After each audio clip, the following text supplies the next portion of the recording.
ተሿሚ እንዲሆኑ በቀረቡት ላይ አስተያየት መስጠት ብፈልግም ጊዜ ለመቆጠብ በሰብሳቢ ሆነው እንዲመሩ በቀረቡት በዳንኤል ክብረት በተከበሩ ዳንኤል ክብረት ሹመት ላይ ግን ተቃውሞዬን ማሰማት ፈልጋለሁ። አንደኛ የተከበሩ አቶ ዳንኤል ክብረት የሃይማኖት መምህር ሆነው ረጅም ጊዜ የምናውቃቸው ናቸው።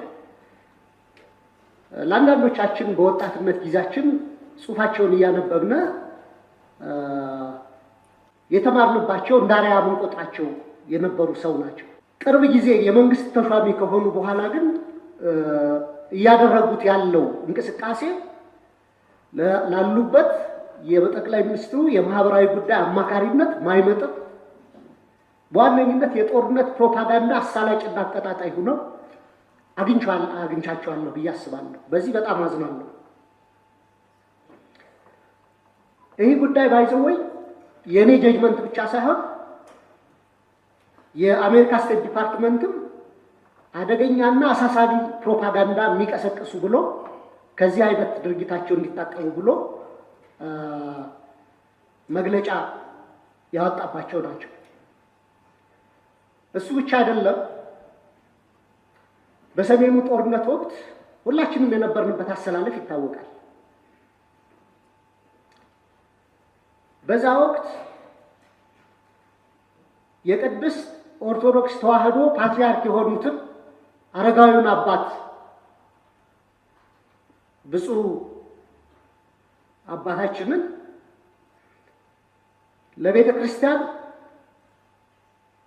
ለምእመኑ ድህነት ለሀገር ደህንነት ስጋት ናቸው ብለው ከአንድ የሃይማኖት መምህር በማይጠበቅ ሁኔታ እኒህን አረጋዊ አባት ከፍ ዝቅ አድርገው በሚዲያ የተናገሩ ስለሆነ ብዙ ኦርቶዶክስ አማኝም በዚህ ስለተከፋ እና የኢትዮጵያ ብሮድካስቲንግ ኮርፖሬሽን ደግሞ የኢትዮጵያ ሕዝብ 10 ብር በየወሩ ከእያንዳንዱ ቤት እየተቆረጠ የሚተዳደር የቴሌቪዥን ጣቢያ ስለሆነ እንደዚህ አይነት አወዛጋቢ ሰዎች በቦርድነት እና በቦርድ አባልነትም በቦርድ ሰብሳቢነትም ከሚመሩት ይልቅ ሁሉንም የሚያስማሙ እኔ ለምሳሌ ዶክተር ጌታቸው ድንቁን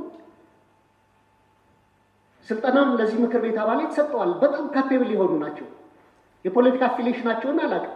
በሙያቸው ብቻ ግን እሳቸው ሰብሳቢ ቢሆኑ ፈልጋለሁ። በግል እንደሳቸው አይነት ምሁራዊ ካባቸው የሚያመዝን ከአወዛጋቢነት የራቁ ሰዎች እንዲደረጉ ፈልጋለሁ። የጠቅላይ ሚኒስትሩ የማህበራዊ ጉዳይ አማካሪ ሆነው በኢትዮጵያውያን ማህበራዊ ትስስር ከማጎልበት ይልቅ ማህበራዊ ትስስራቸው እንዲላላ በሃይማኖት፣ በብሔር፣ በፖለቲካ አቋማቸው አወዛጋቢ ስለሆኑ የተከበሩ ዳንኤል ክብረት በአማካሪነት መሾማቸውን የምቃወም መሆኔን ለመግለጽ ነው። አመሰግናለሁ።